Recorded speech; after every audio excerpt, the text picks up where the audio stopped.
Ապրում ենք ներքին գյուղում, կարելի է ասած ամբողջ աշխարհում է թնդում այդ գյուղի անունը, քանի որ 2020 թվականին այս չարաբաստիկ պատերազմի հետո այստեղ բնակիչները շատ քիչ են ապրում, շատ մեզ համար դաժան է ներկա պահին, քանի որ մենք չենք կարողանում գերեզմանոց գնալ, գերեզմանոցը գտնվում է ադրբեջանցիների հսկողության տակ 150-200 մետրի վրա ադրբեջանցիների դրոշներ են։ Այն ժամանակ 200-300 կիլոմետր դարպասներ մեր, բայց հիմա մենք ենք դարպասը։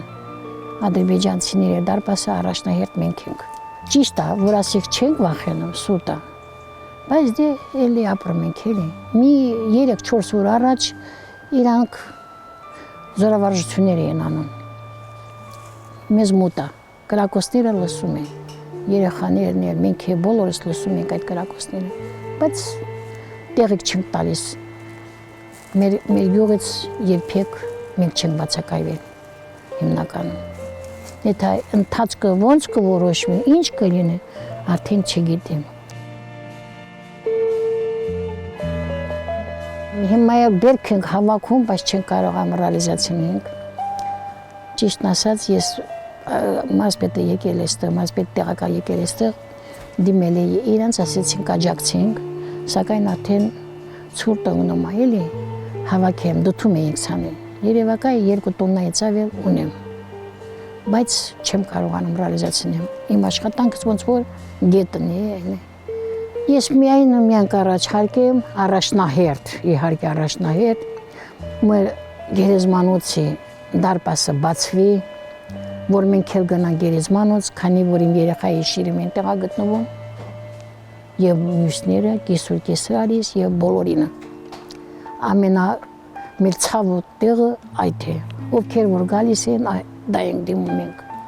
ամենառաջինը։ Եվ երկրորդը կառաջարկեմ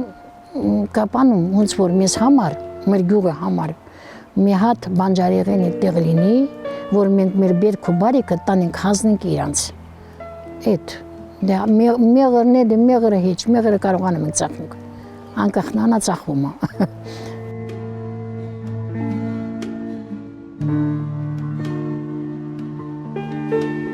Վարունգ արդեն վերջացել է, հիմա կանանչին ենք ցանել, Էսյանի վրա, իսկ այս կողմի վրա էլ արդեն ցանել ենք սոխը բանը, հալա դե դուրս չի եկել։ Ես մի քանի օր առաջ ենք ցանել այս կողմը։ Նե գոհ ենք, նե ինչ չէ որ բանա, շատ գոհ ենք։ Աշխատողի տեղ է, ուրիշ ոչ մի բան։ Մարդ եթե աշխատի կարա ամեն ինչին հասնի։